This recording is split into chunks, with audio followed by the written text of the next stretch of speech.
Hi hello guys, चला आज आपण बनवूया मशरूम चणा डाळ. तर तेल टाकला, तेलमध्ये बटर टाकला. बटर असं छान असं मेल्ट याच्यामध्ये करून घेतला, कारण त्याच्याने छान अशी टेस्ट येते बटरने. त्यामध्ये कांदा टाकला. आपलं नॉर्मलच असं केलं आहे, कुकरमध्ये शिजवून बघूया म्हणून. मस्त कांदा असा परतून घेतला बटरमध्ये, कारण बटरमध्ये तेल असं टाकलं जेणेकरून बटर करपावं नाही म्हणून. आधी तेल टाकलं, मग बटर टाकलं. असं कांदा असा लालसर होईपर्यंत त्याला असं मस्त परतवून घ्या, छान असा एकदम असा ब्राऊन होईपर्यंत. आता आपला कांदा असा ब्राउनिश होत आला आहे, तरी आपण 2 मिनटं त्याला अजून ठेवूया, जेणेकरून तो कांदा असा मस्त होऊन जाईल.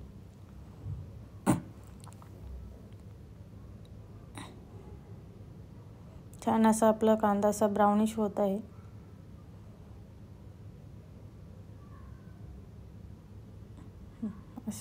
असं ब्राउनिश झालेला आपल्या, त्याच्यामध्ये आता आपण टोमॅटो टाकून घेऊया.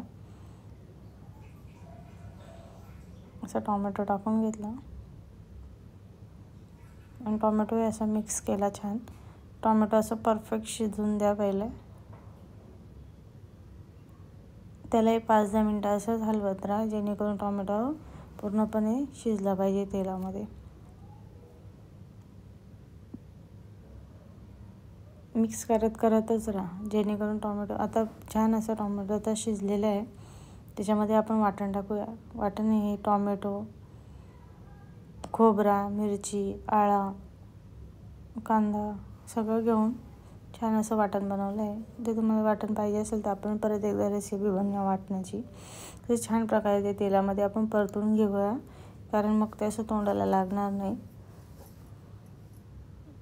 असं जसं तुम्हाला आवडेल तसं वाटण टाका. आम्हाला जास्त आवडतं असं घट्ट म्हणून आम्ही त्याप्रमाणे ते वाटण त्याच्यामध्ये असं टाकलं होतं. तर छान वाटण असं शिजून द्या, जेणेकरून तेल असं सुटायला लागलं ना का मग त्याच्यामध्ये मसाले टाकायचे. आता वाटण पूर्ण मस्त असं शिजून घेऊया. आता छान प्रकारे वाटण शिजलं, मग त्याच्यामध्ये आगरी कोळी मसाला टाकला, काश्मीरी लाल मिरची पावडर टाकली, हळद, आणि मग हे टाकलं आपलं गरम मसाला आणि धना पावडर. छान असं प्रकारे मिक्स करून घेऊ आता ते मसाले आपण. असे मिक्स करून मस्त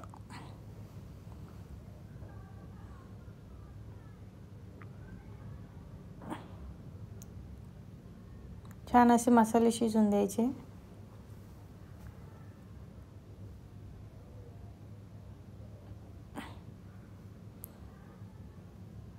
असा कप घेतला, त्या कपामधून आपण पाणी टाकलं, जेणेकरून मसाला शिजायला थोडासा पाणी पाहिजे, म्हणजे तोंडाला लागणार नाही. ते पूर्ण मसाले असे एकजीव होऊन जातील मस्त मसाल्यामध्ये, वाटणामध्ये.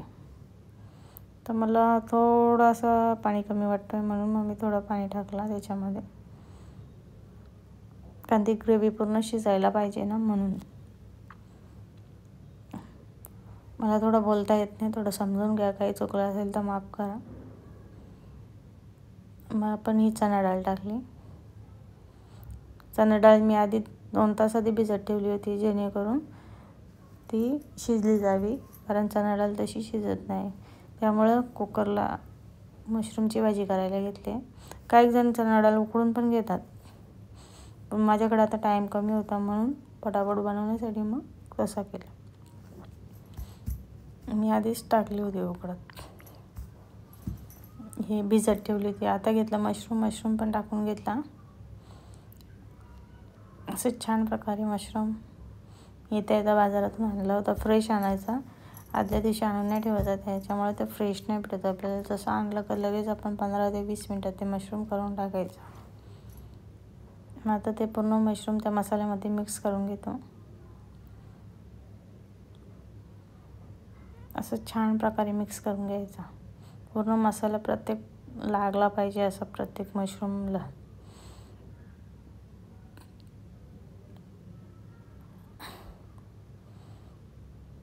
असं 5-10 मिनटं ठेवायचं. जेणेकरून त्याला वाफ येऊन द्या. अशी छान. आता मीठ टाकून घेऊ आपण.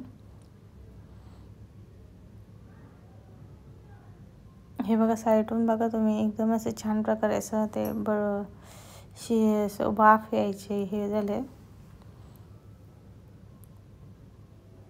छान अशी वाफ निघून द्या. मग घेतलं आता पाणी टाकून घेतलं, कारण आता आपण कुकरला लावणार आहेत ना, म्हणून मग मी 2 वाट्या पाणी टाकलं होतं. तुम्हाला जसं आवडेल त्याच्यानुसार पाणी टाका, कारण मशरूमलाही पाणी सुटतं.